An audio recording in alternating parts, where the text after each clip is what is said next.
It is terrible to think that more heartache could be heaped upon victims of this dreadful natural disaster. That was David Eccleston reporting.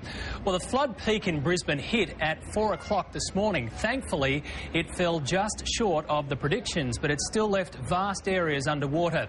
Damien Hansen and a Today Tonight crew were there as the river peaked, and they were the first to survey the ghost suburbs of Brisbane.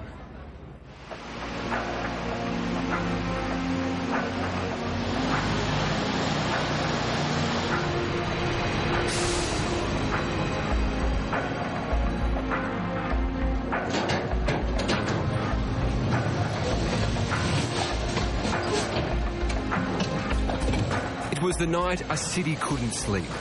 Brisbane's darkest hour was to be just before the dawn. It's 4 a.m. and we're at the bank. The Brisbane River has roared to its peak.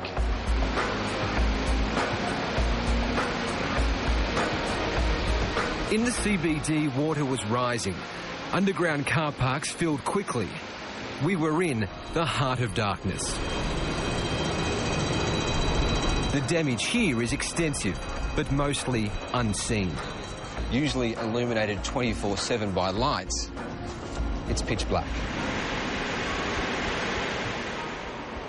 As an uneasy dawn broke over the city, in the suburbs, residents arose. It's really sad. It's awful. It's horrible. The river was spewing debris, everything and anything. There is really no end to what is actually emerging from this river, from fridges to Simon's football. What didn't float drowned. Homes were inundated, restaurants and hotels became watering holes, but nothing more. The Breakfast Creek Hotel is Brisbane's most iconic pub. Pictures of the 1974 flood line the walls of the public bar. These images will be up there soon. As the wall of water spread, Brisbane was transformed into a water world. This is the only way to get around. Jimmy is from the other side of the river. He's here to evacuate people who are left. Those who stayed are digging in. And what have you been doing today? What's your plan?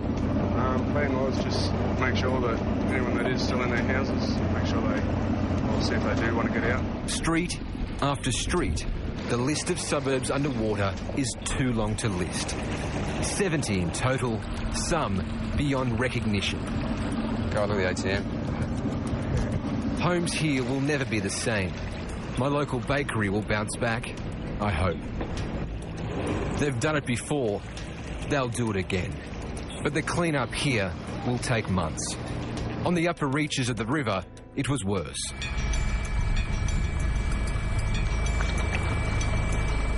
This is St Lucia, one of the hardest hit riverside suburbs, and while today's peak didn't exceed the 1974 record, no one here cares about records. They just care about keeping their homes safe. It's a suburb transformed, cut off from the world, the only access by watercraft. We were the first ones in. There's an uneasy calm. It's apocalyptic. It's still. Homes are filled to the eaves and livelihoods are floating away. These are just one of the ghost suburbs that now exist throughout Brisbane.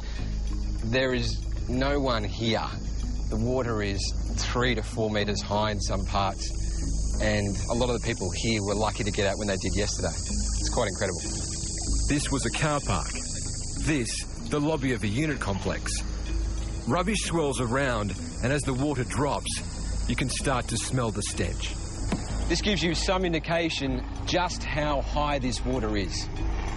We found a couple without power on the top floor. They stayed. They'll be there for days. The residents of St Lucia who evacuated yesterday won't be allowed back anytime soon. In the outer suburbs, authorities won't let evacuees back for months. When the water drops, the heartbreak will be revealed.